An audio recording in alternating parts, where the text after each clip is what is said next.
Hi guys and welcome to Studio Wildlife. In today's video I'm going to show you how to paint this lion in acrylics. This one was 80cm by 100cm, so it's pretty much one of the biggest paintings I've done that's just a portrait of an animal. In this video I'm going to talk you through my process and share with you some really important tips for if you're thinking about becoming a professional artist. So it's really worth sticking around, watching the video till the end and listening to the tips. Anyway, thanks for clicking onto the video, I hope you enjoy it, let's get started.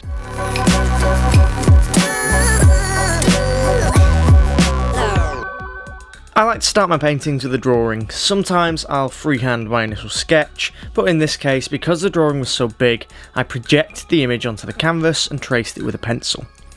This was purely because I didn't want to waste time getting the drawing correct. I just wanted to jump straight into the painting process and not have to worry about getting my proportions exactly right. To start this one, I decided to begin with a layer of black paint. I did this to establish the darkest regions first. I wanted to solidify that drawing a little bit, and then I went over the top of that using thin washes of black paint to further refine where the shadows of that lion would appear. I like to start with a dark wash like this that acts as a base coat, so I'm not painting the actual details on a white canvas. At this point, I want to thank the photographer Eric Esterl, who let me use his amazing reference photo for this painting. I just want to say that if you are going to do a similar photo, or you're just painting from other people's photos that you found on Google, it's very, very important that you ask permission from the photographer first. Again, I just want to say thank you to Eric, and I'll put a link to his Instagram page in the description below. Once I've got that initial black wash done, I start to add colour in a very similar way, so just washes of raw umber, yellow ochre, and I'm just doing that to put down a base wash of colour for the lion's fur. I do this in colours that are much darker than I want the final piece to look, so that I can work over the top with lighter colours. I actually add some burnt sienna and burnt umber to this wash as well, to give some area of the fur a more orange base wash. Because this painting only had small amounts of background, I decided to actually get this out of the way first. I'm not going to talk too much about this because it's not the focus of the video. I always like to start the face with the eyes because for me these are the most important part of a painting. For the eyes, I start by adding some black for the area around the eye and then the pupil as well. Once I've got that black layer done, I'll start to add the colours of the iris, starting with the darkest colours first and then moving on to the lighter colours on top. I'm using mixes of raw umber, sap green, yellow ochre, burnt sienna and titanium white for this stage. I will also use a couple of mixes of Payne's grey and white for the skin around the eyes so that they aren't just solid blocks of black and they look a little bit more realistic.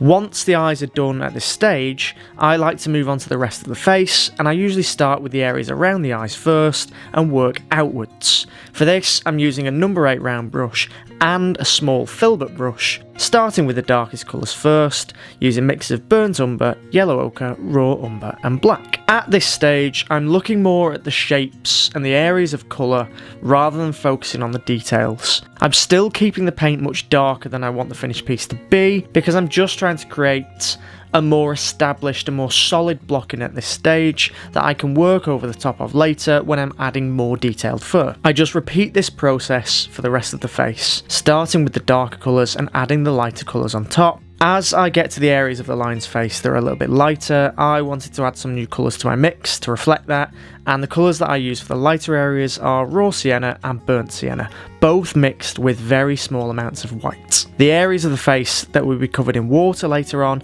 I also add some thin washes of Payne's grey, mixed with a little bit of cobalt blue and white. I don't really go into much detail for this, but this is just acting as a guide for later on when I'm refining the painting. For the rest of this blocking stage, I follow the exact same process. I work with my darkest colours first and then add the lighter colours over the top.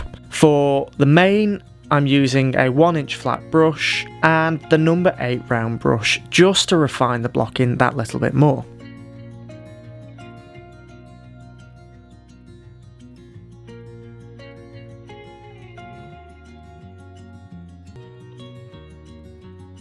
The water was a real challenge for me. It's always something that I struggle with, and I've never painted dripping water like this before. For the base layer, I started with a mix of Payne's Grey, Cadmium Blue and White, and I used very, very thin washes of paint to make sure that I left some of those colours and some of those details showing through from the painting underneath. I wanted to give that transparent effect of water, because obviously in real life, water isn't blue, it's see-through. I just repeated that process, gradually adding more and more white to each layer, making sure that it was still watered down so it wasn't a completely solid or opaque colour, and used my fingers to help smudge and blend that paint into the layers underneath. During the process of this piece, I actually learned about painting water, and I learned that you need to study your reference closely. If you can look at the colours in the water and the shapes that those colours or those blocks make, and you can match those colours and match those shapes in your painting, then you've pretty much done all of the hard work when painting water. It's just about the shapes and the colours and getting those right.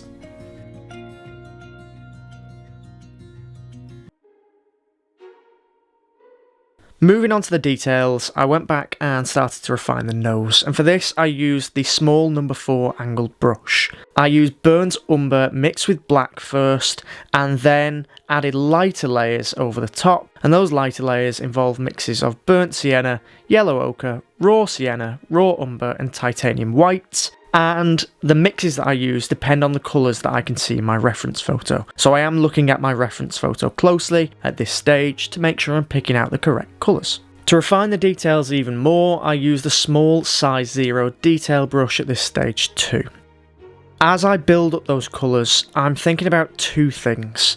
First is the form. I want to make sure that each hair strand or each fur strand is flowing in the correct direction, so they all start in the right place and end in the right place, and that each brush stroke adds to the sculpture that this painting is becoming. It adds to the 3D structure of the lion. The more three-dimensional you can actually get your painting to look, the more life your painting will appear to have, and the more realistic it will appear.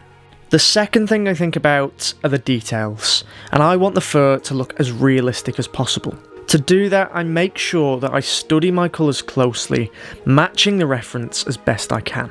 I make sure to leave plenty of gap between each strand of fur so that the colours underneath are actually still visible, and I make sure that each strand of fur is slightly different from the last, slightly adjusting the length, the direction, or the thickness of each strand to give that painting a little bit of variation.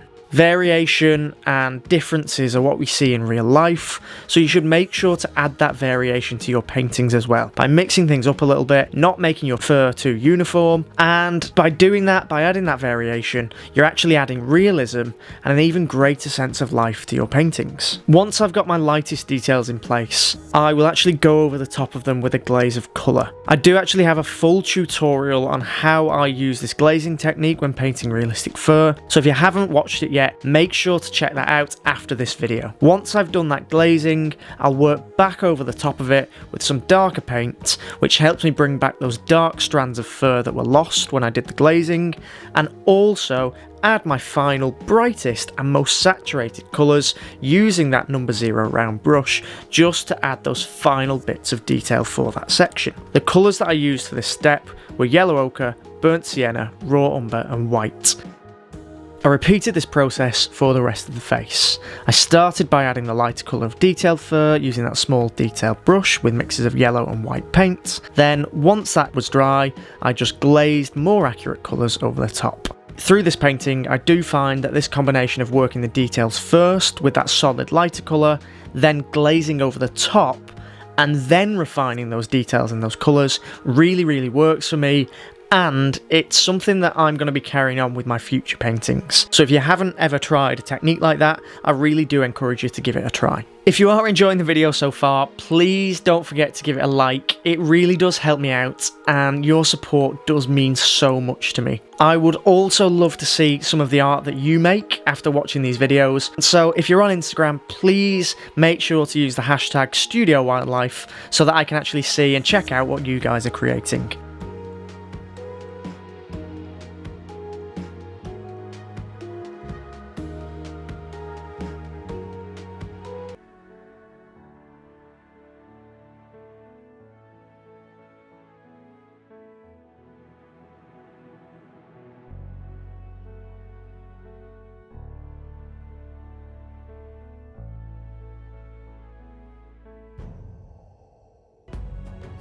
After I finished with the face, I moved on to the mane. For this, I used the number 8 round brush and a new brush called a sword liner, or sometimes a dagger brush. And I start with my darkest colours first, then work over the top with the lighter colours, and the lighter colours were mixes of raw sienna, burnt sienna and white for the mane. This dagger brush has become one of my absolute favourite brushes to use when painting fur or hair, because you can create these amazing long strands really easily, and because it's such a long brush and it holds so much paint, you don't actually have to keep going back to your palette to add more paint for each stroke, which is brilliant. I can now actually get around 20 to 25 strands done before I actually need to put more paint onto my brush, and that just really speeds up my painting process, which is fantastic because I don't have much time to spare, so any way that I can speed up my paintings is a bonus for me. I do actually have a more in-depth guide on painting lion manes, which I will link in the description below,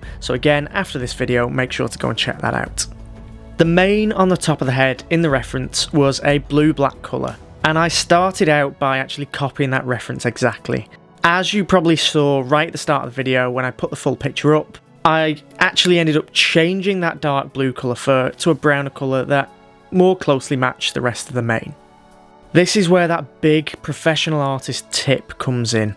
You don't have to be totally reliant on your reference photo. As an artist, when you're striving for realism, it's just as important that you can take a step back from your reference and actually look at your painting. You yourself need to be able to make adjustments and alterations that improve your painting that may not necessarily be in that reference photo. This is something that I still really struggle with, and is something that I'm trying to train myself to do with every new painting. It doesn't matter how good you get as an artist, there is always something new to learn or something else to improve on. If you want to make it as an artist, and I'm trying this as well, I think one of the biggest things that you need is drive and determination to improve, and you need that drive and determination with every single painting that you create. You need to put everything in to each new painting. As soon as you let yourself get content with what you're creating,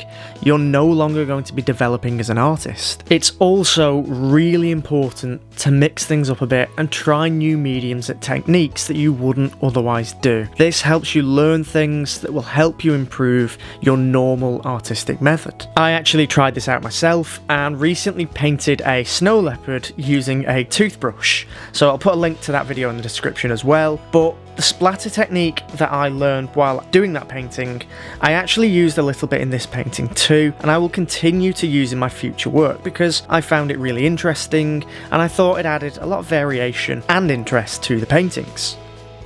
I work a lot in charcoal as well, and I think a lot of my charcoal work also helped influence my paintings. I was able to, using that charcoal, train my eye, building up shape and form using simple blocks of charcoal, and I could transfer that skill to painting, building up that form using simple blocks of paint, simple blocks of colour. And that form is something that I wouldn't have been able to establish had I not learned how to do it using a different medium first, using that charcoal. For me, it's really important to constantly try new things and constantly try to be growing as an artist. I'm not anywhere close to being a professional artist yet, but I am hoping that with time and practice that I will be able to create something that makes people stop and just say wow. Like, that's probably my biggest dream at the minute. I want to be able to create a piece of work that people will just stop, take the time to look at it, take the time to appreciate it. I want to be able to create something that's inspiring and impressive, that people just stop and say, wow. I want that wow piece. For me, I don't think I'm there yet. Maybe I'll never get there, but maybe that's what will turn me into a fantastic artist. Maybe that drive for constantly wanting to improve and constantly wanting to create pieces that wow people is what will drive me forward and push me into an artistic career. I'd love to hear your thoughts on this. If any of you guys are professional artists yourselves or trying to become professional artists, I'd love to hear what you think. So please make sure to leave a comment below. I hope you enjoyed the video. If you did, make sure to subscribe and check out more of my art painting tips. Got a tutorial on tiger painting, got more tutorials on lions, so make sure to check those out. And thank you so much for watching. Again, I do really appreciate it. Thank you for your support, and as always, for more wildlife art tips, please head on over to studiowildlife.com. Thanks again, see you next time.